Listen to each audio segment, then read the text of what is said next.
দিনাজপুরের হাকিমপুর উপজেলা স্বাস্থ্য কমপ্লেক্সের মেডিকেল অফিসার মশিউর রহমানকে মারধর সহ মোবাইল ফোন কেড়ে নেওয়ার অভিযোগ উঠেছে পৌর স্বেচ্ছাসেবক দলের আহ্বায়ক মামুনের বিরুদ্ধে।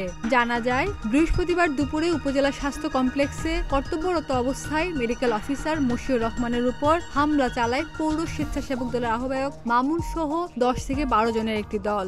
ওমর ফারুক এবং তার স্ত্রীর নাম সুখী, এই দুজন রোগী আমাদের হাসপাতালে চিকিৎসারত অবস্থায় আছেন প্রায় 14 দিন যাবত। তাদের কাছে দেখে মনে হয়েছে যে আর হাসপাতাল থাকার প্রয়োজন নেই, বেঁধে তাদেরকে আমি ওষুধ লিখে ছুটি দেওয়া হয় এবং তারা এটাতে রাজি হয় না। সে অনেক তর্ক বিতর্ক করে, গালিগালাজ করে, নার্সদের সাথেও খারাপ ব্যবহার করেছে।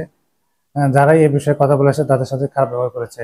মামুন নামে এক লোক, সে সম্ভবত পরে আমি জানতে পেরেছি সে বিএনপি স্বেচ্ছাসেবক দলের সমর্থক এবং সে হচ্ছে বিএনপি দলের সাথে আছে।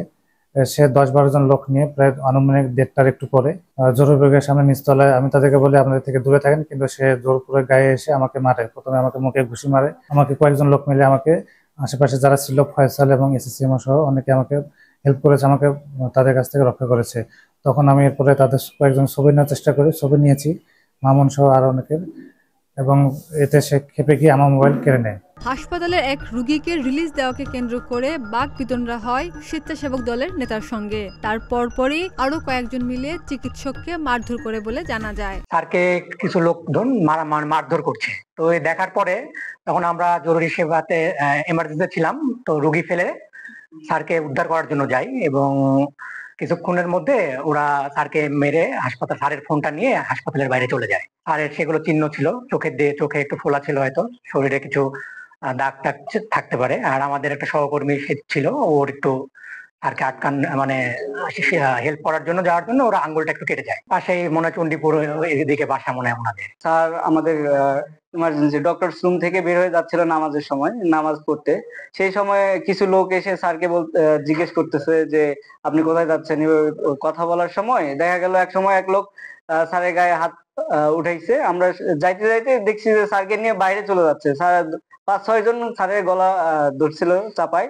আমি বাসে দিয়ে গিয়ে আমার হাতে ইনজুরি হয়, স্যারের ফোন কেড়ে নিয়ে বাইরে চলে গেছে। তার ঘটনাটি স্বীকার করলেও তার সঙ্গে সম্পৃক্ততা অস্বীকার করেছে হাকিমপুর পৌর স্বেচ্ছাসেবক দলের আহ্বায়ক মামুন।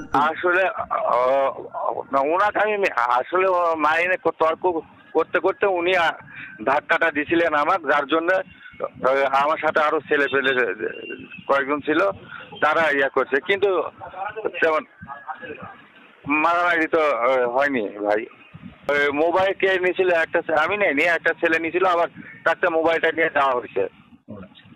ঠিক আছে, মোবাইলটা নিয়েছিল, আবার মোবাইলটা আমি ওদের কাছ থেকে নিয়ে দিয়ে দিছি। চিকিৎসককে মারধরের বিষয়টি ঊর্ধ্বতন কর্তৃপক্ষ এবং পুলিশকে অবগত করা হয়েছে বলে জানা যায়। আজকে হাকিমপুর উপজেলা স্বাস্থ্য কমপ্লেক্সের জরুরি বিভাগে দায়িত্বরত অবস্থায় পত্র হাসপাতালের emergency medical officer doctor Mashiur রহমানকে কতিপয় দুর্বৃত্ত বা দুষ্কৃতকারী তারা শারীরিকভাবে লাঞ্ছিত করে।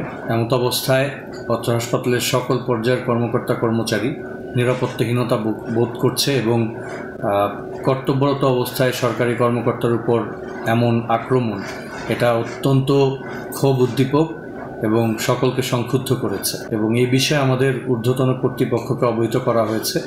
আমরা ভুক্তভোগী চিকিৎসক এবং ঊর্ধ্বতন কর্তৃপক্ষ সকলের সাথে মিলে পরামর্শ করে এই বিষয়ে পরবর্তী পদক্ষেপ বিবেচনা করবে। তবে বিষয়টিকে আইনি প্রক্রিয়ায় নিয়ে যাবেন বলে জানান Dinajpur civil surgeon doctor Mohammad Asif Ferdous. Khadija Nipa, প্রতিদিনের বাংলাদেশ। কেন তাকে মারধর করলো সেটাও আমি শুনছি, যে এটা আসলে সে যে কাজটা করছে এটা ডেফিনেটলি একটা খারাপ করছে। একজন চিকিৎসকের গায়ের উপর হাত তো কখনোই তুলতে পারে না। তাদের যদি কোনো অনুযোগ থাকে তাহলে আমাদের কাছে এটা কমপ্লেন করতে হবে। সে তো চিকিৎসকের গায়ে হাত তুলতে পারে না। এটা দেখে আমরা আইনি পদক্ষেপে যাব। সেখানকার লোকাল বিএনপি এবং বিএনপির যারা সংশ্লিষ্ট এখানে আছেন তাদের সাথে হয়তো লোকালি যে প্রতিষ্ঠান প্রধান আছে তারা মনে হয় কথা বলছে, সংশ্লিষ্ট চিকিৎসকের কাছে শুনতেছি, সেই অনুযায়ী আইনগত যেভাবে পদক্ষেপ নেওয়া দরকার আমরা সেদিকে